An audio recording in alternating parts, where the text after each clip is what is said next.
A popular Mexican restaurant in Muncie is moving to a new space. Tonight, hear why.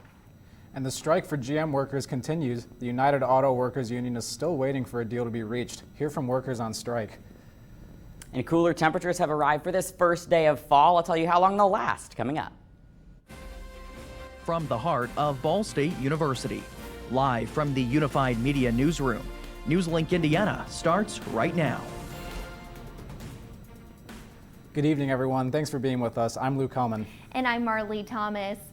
Puerto Vallarta has decided to move its Broadway location, but you won't have to look too far. Madison Surface has more on the story. Chimichangas, quesadillas, and the Is Special are just a few of the options on the menu at Puerto Vallarta. Puerto has 3 different locations in the Muncie area, but their Broadway location is about to move across the street. We decided to move just because there was busy periods that we needed more space in this building. So that one will have probably about 60 more seating capacity. The owners, the Escamillas, noticed that practically every weekend they were at capacity, and the customers that were dining barely had anywhere to park their cars. The building across the street was for sale and could offer a larger dining area and more parking spaces. It's going to be a difference. I think we're trying to go more like a colonial era, architecture. So like if you go look at it right now, there's going to be, kind of like a hacienda, like tall structure and all that to it. So kind of like a more of like a 1850s feeling is what we're looking for. The new location will also offer the largest sit-down bar out of the 3 other Muncie restaurants. Puerto's goal is to have finished moving in by the summer of 2020. In Muncie, Madison Surface, NewsLink Indiana. The new address will be 3901 North Broadway Avenue. And tomorrow is National Voter Registration Day. Muncie's municipal elections are November 5th. College Democrats will be at the Scramble Light on campus tomorrow from 10 a.m. until 6 p.m., making sure you're registered to vote. Even if you're from out of state, you can register in Indiana and vote right here in Muncie. You can check your voter registration status at indianavoters.com.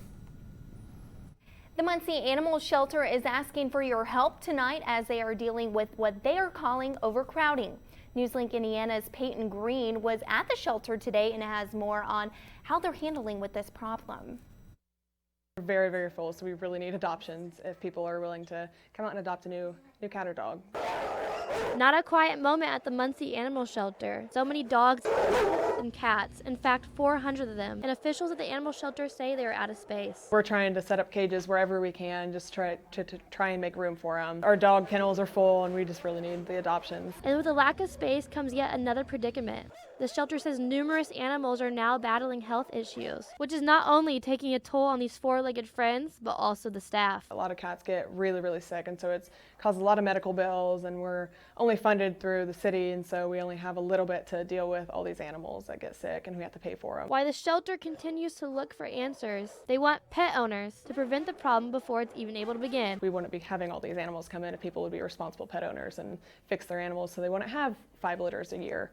So that's the biggest part. The shelter hoping you add a furry friend from their family to your family. In Muncie, Peyton Green, NewsLink Indiana. For more information on how you can help the Muncie Animal Shelter, call them at 765-747-4851. And it seems like that rain we had last night finally brought in some cool weather with it. I know, it was a very nice fall-like day out today. Gabe, what can we expect?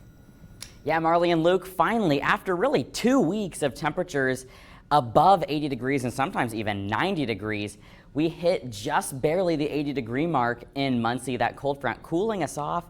And notice, not only has it brought us cooler temperatures, it's much drier air. Dew points right now in the 50s across the state. What does that mean? That means it feels nice and pleasant as you step outside, and that'll continue really through much of this week. We will see temperatures remain in the 70s, at least through the first half of the week, and the upper 70s tomorrow and Wednesday, dropping down a bit down on Thursday, but we're back into the 80s as we approach the weekend. But will we stay dry this week? I'll let you know all the details in your full forecast.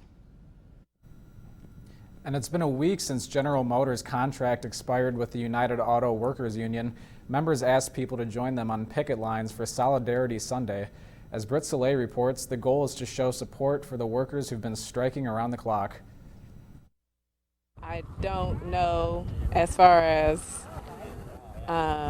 money-wise, like how long I could last or go on, but I'm still gonna fight and I'll still be out here. Karima Weatherby has pulled 2 picket shifts on her first strike as a GM worker. While she sees how it can be hard for people, she says that they've seen a steady stream of support from the community, and some have even donated supplies like food and water to the strikers. Those acts of kindness are part of what keep her spirits up as the 2 parties negotiate a new 4-year contract. I can't speak for everybody, but for me, it makes it easier to see everybody out here and doing their part, and it makes you want to come out and stand up for what you believe in and what you support.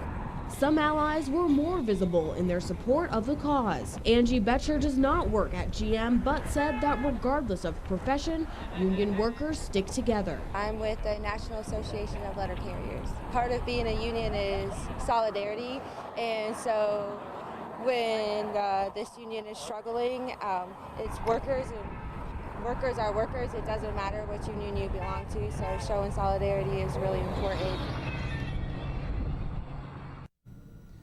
The UAW leaders have said that some progress has been made, but so far a deal has not been reached. The workers will receive strike pay of $250 a week should they hit the 15-day mark, but for many workers that is a drastic cut from their weekly pay. Facebook CEO Mark Zuckerberg is wrapping up a tour on Capitol Hill this week. From dinners with U.S. senators, an Oval Office session with President Trump, to private meetings with members of the House Judiciary Committee that's overseeing an antitrust investigation of the tech industry. Zuckerberg is promising to do better with privacy and consumer data. We need to legislate more data protections immediately, privacy protections for people. I think we should start with protections for children. I don't think there should be tracking of kids. I don't think there should be ads directed at kids. After Zuckerberg's latest trip to Washington, some lawmakers are demanding a private audit of the company, but it's unclear whether this latest trip will lead to lighter consequences for the tech industry, and it's also unclear if and when lawmakers decide to take action. Hundreds of thousands of travelers are stranded across the world after a major travel company announced it was going out of business. The world's oldest travel company, Thomas Cook, announced today that all its bookings had been canceled, leaving travelers unsure of how to get home. The closure has also cost thousands of jobs. The British travel group was forced into liquidation after failing to reach an agreement for financial rescue. Up in smoke, vaping is more than just water and vapor. Hear from a representative with the Tobacco-Free Coalition of Delaware County next. And it's the National Day for a pie that's not so sweet. Find out what kind after the break.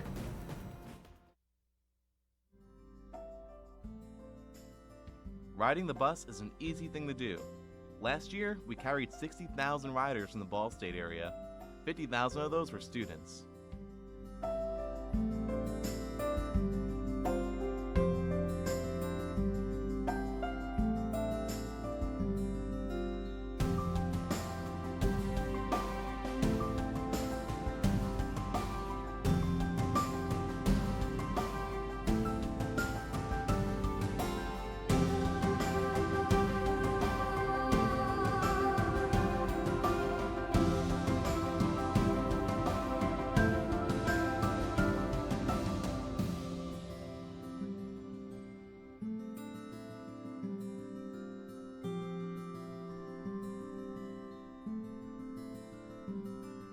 Anywhere you want to go, MITS will take you there.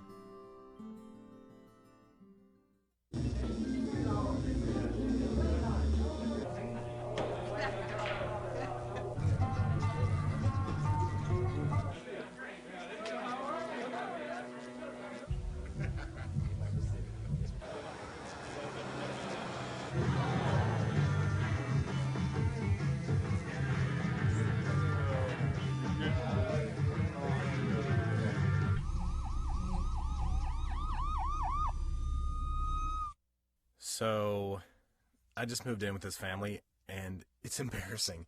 The little one, he likes to go outside and crawl around in the giant litter box. I don't know what he's doing. I mean, I was born and I knew how to use the litter box. Look at that. That's disgusting. Oh, poop already. You're making me nervous. Oh, okay, I can't look at this anymore. I really hope he grows out of this, for his sake. The conversation over the use of e-cigarettes has been continuing amid talks from lawmakers to put heavier restrictions on them. That's right, and as the debate rages on, it's leaving some people asking questions on exactly how these devices can impact your health. NewsLink Indiana's Tyler Brummett is live tonight in the newsroom with our latest Wellness Minute. Tyler, what are experts saying? Well, Luke and Marley, I spoke with a representative from the Tobacco-Free Coalition of Delaware County. He told me he's concerned for many reasons, especially because of the primary group of people who do in fact vape. We'll talk a little more about that coming up in just a moment, but it does seem like that this is a conversation that just won't stop. NewsLink Indiana starts right now. Good evening, everyone. Thank you so much for being here with us tonight. Vaping has recently been a hot topic of conversation. Now officials confirm yet another death. 6 deaths have already been linked to vaping. National security isn't the only thing the Trump administration is concerned about. The FDA warns a popular e-cigarette company, Juul, to stop its illegal marketing. It's safe to say in this newsroom, we've talked about it. Vaping now at the center of a national conversation. Jordan Moss, Program Director of Tobacco-Free Coalition of Delaware County, says what you're actually putting in your body is bubbling below the surface. They're not just water and vapor. It's more of an aerosol, so think of your hairsprays, your cleaning supplies, deodorant, that kind of thing. Moss's biggest concern, however, the group of people participating. TobaccoFreeKids.org says e-cigarette use increased by 400% among high school students from 2012 to 2018. When you talk to students in schools, most of them have no idea that they're bad for them. They have no idea that vaping and juuling is the same thing. With kids starting young, the effects are being felt earlier. An impact that Moss says is worse than cigarettes. With tar buildup in traditional cigarettes, some of that can be reversed over time. But with scarring of your lungs, we're seeing that could be much more difficult. And while the talk continues, Moss awaits action, hoping companies behind vaping go up in smoke. Tobacco companies, when cigarettes first came out, actually said that if their product was ever proven to cause cancer, they would pull their products immediately. Well, we've proven it years ago. They have not pulled their products. Instead, they have transitioned to something else that is unknown. Now, Moss does want to remind everyone that there are ways to quit using e-cigarettes. However, one thing that you might not have thought of if you're trying to quit, traditional forms of tobacco use, he warns against reverting to vaping, which is something he says commonly happens. We'll have this story along with links to resources to quit online at ballstatedaily.com. For now, live in the newsroom with your latest Wellness Minute, Tyler Brummett, NewsLink, Indiana. All right, thank you, Tyler, and stay with us for more Wellness Minutes presented by Working Well. As Halloween approaches, many local groups in Muncie are preparing for events. The Harmony Players of Muncie is a semi-professional theater group. This year, it's focusing on the yearly production of The Young Frankenstein. The Harmony Players of Muncie focuses on allowing the community to experience live, high-quality theater without high cost.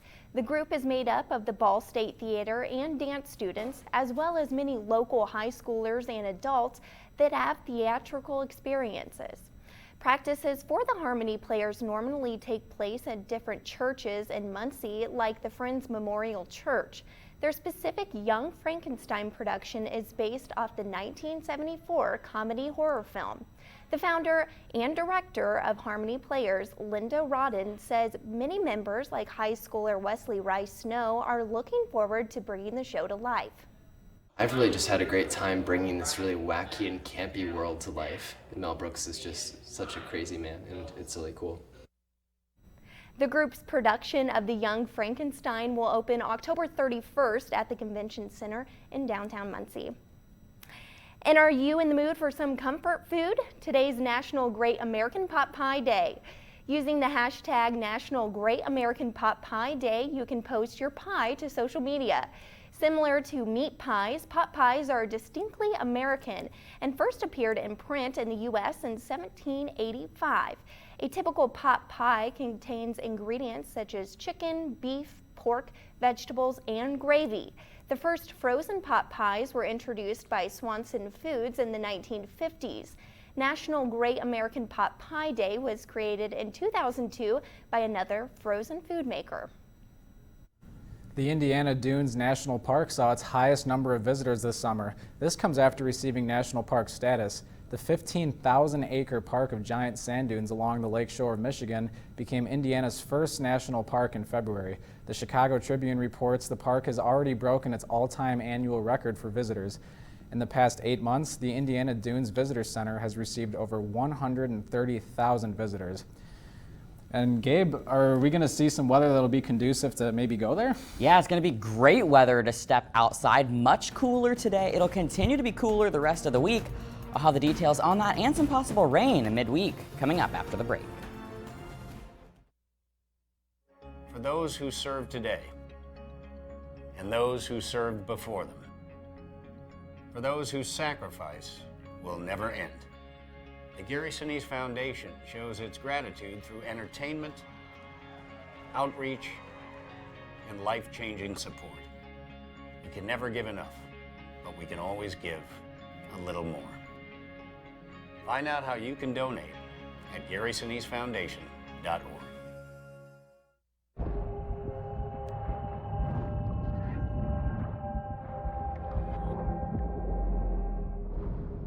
Sometimes there's no do-over. Some things you can't rewind. That's when an extra safety step could mean the difference between a close call and a call to 911.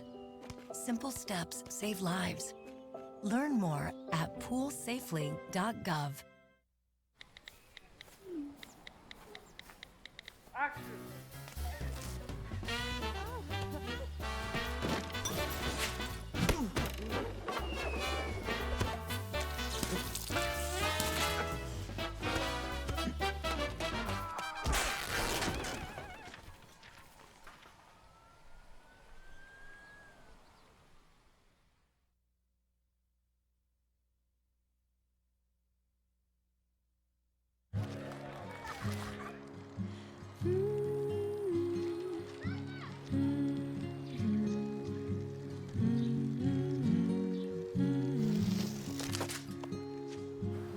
Of all the things you've done with your bike, donating it to Goodwill may be the most incredible of all. Your donations help fund job placement and training for people in your community, which means your stuff can be more powerful than you think. Goodwill. Donate stuff, create jobs. Welcome back. Now, Luke, as we were talking about earlier, we kind of felt that fall temperature out today. It was super nice. It was about time. And are those going to continue for us? Yeah, not too cool, but nice, crisp, refreshing air out there. And it's going to continue at least for the first half of the week. Though right now, we're seeing temperatures nearly 20 degrees cooler than they were this time yesterday. Similar story around the state. We've seen that cold front really make a big impact across the state. It's in the lower 60s right now. It's been a while since we've seen temperatures this cool. Notice though that dew point, 52 degrees. That makes it feel nice and refreshing outside. It'll continue as we have this more moderate air mass in place. Now today is the first day of fall. Coincidentally, we've seen those cooler temperatures arrive. If you wondered what fall really means, and we have astronomical fall, it's when the direct rays of the sun are right over the equator, so everyone experiences a 12-hour day exactly. From now on, we'll see days shorter than 12 hours. A clear day on radar again. Beautiful day. We saw that cold front move through this morning. It's now off to the east, stretching through parts of Appalachia, and will continue to move on to the east and really not impact us. Notice off to the west, just clear conditions.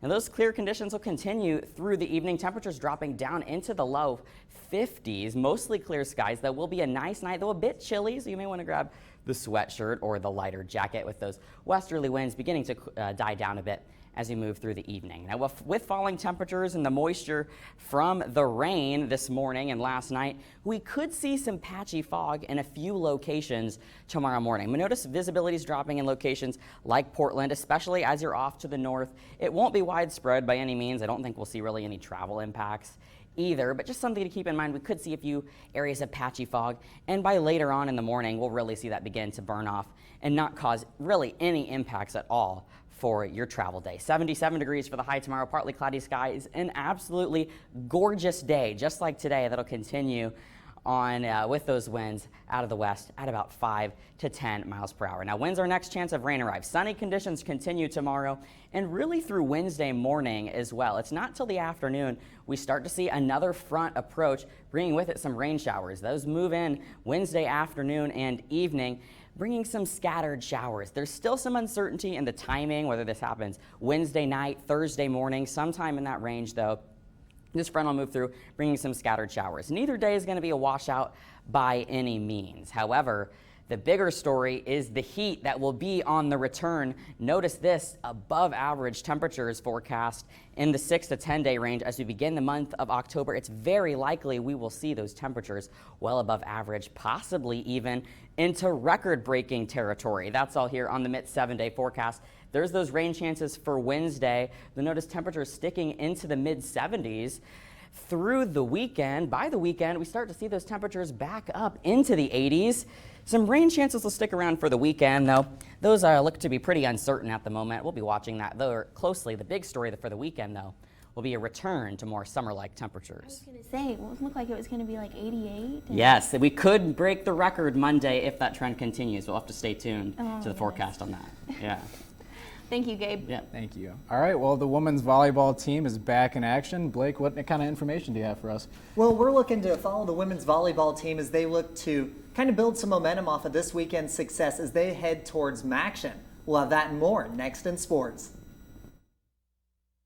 So if one cat has 4 kittens who reproduce every 6 months, how many cats will there be in 5 years? Who's got it? Is this... What is that? Seriously? Who threw that? Cats are terrible at math, but they sure do multiply. Please spay, neuter, and adopt. The solution is 10. I'm a teacher. Let me tell you what I make. I make learning a privilege, not a chore. And frustration, a tool, not an obstacle. I make working hard seem easy and giving up impossible. I make an old subject feel like a fresh thought and unconventional methods common. I'm a teacher. I make more.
Welcome back to NewsLink Indiana. I'm Blake Dahlier with sports. The women's volleyball team will be back in action on Thursday night.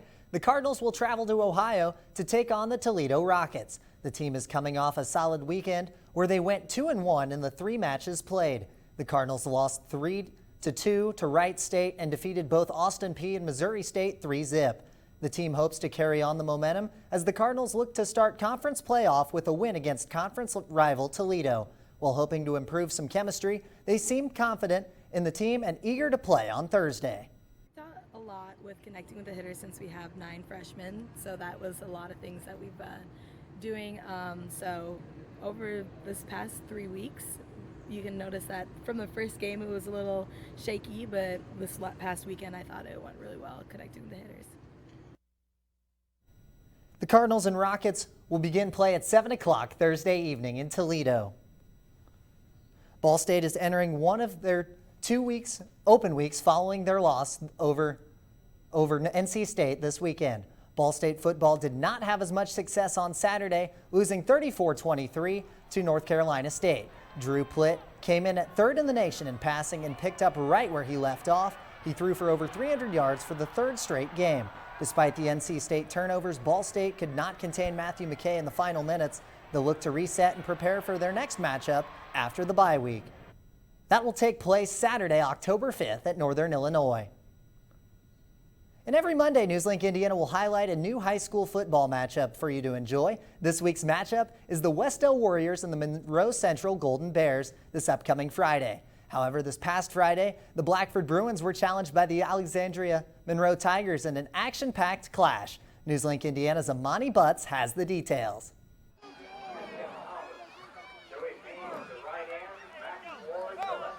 As Blackford's football team plans to travel to Madison Grant High School this Friday, NewsLink Indiana's Game of the Week featured the Bruins versus the Alexandria Monroe Tigers on Friday, September 20th. After an intense back-and-forth game, Alexandria pulled through with a 5-point victory over Blackford.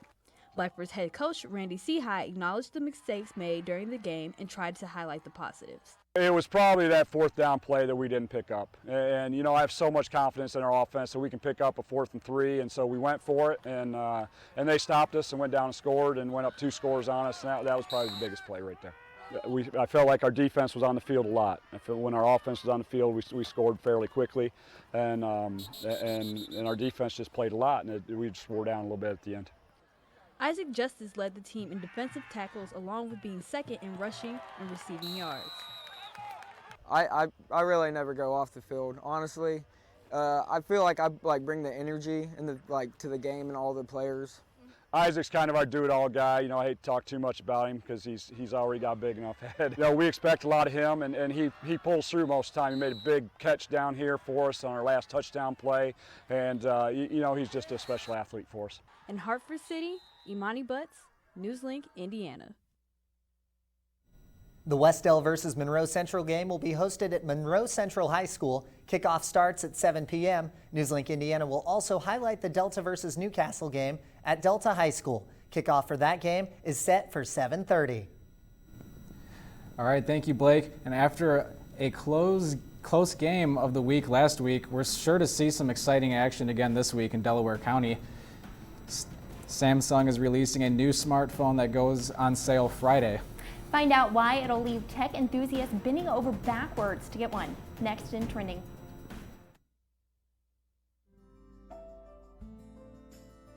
Riding the bus is an easy thing to do. Last year, we carried 60,000 riders in the Ball State area. 50,000 of those were students.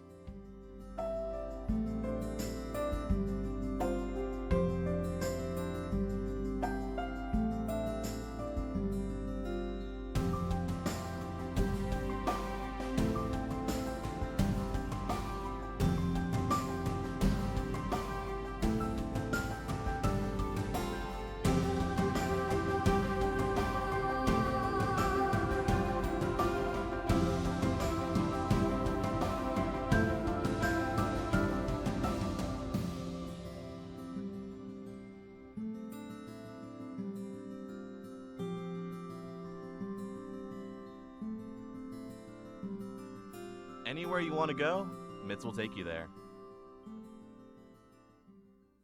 Hey, did you know 2.4 million loving cats and dogs in shelters and rescues need our help to find a home? Let's go to theshelterpetproject.org and meet if you are in a shelter near you. Harlow, oh, she's one great listener and loves to hear all your stories. My kind of cat. Cerulo is a sweet, goofy boy who's eager to please. Sounds just like another dog I know.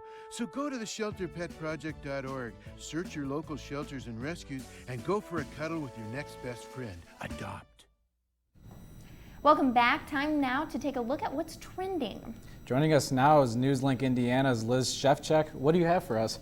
Thanks, guys. Last night was the first night of the 71st Primetime Emmys, and they highlighted both old and new shows. We'll continue to keep you updated on that, but also going on this week, phones are for sale. Galaxy's Fold Edge is also for sale this week.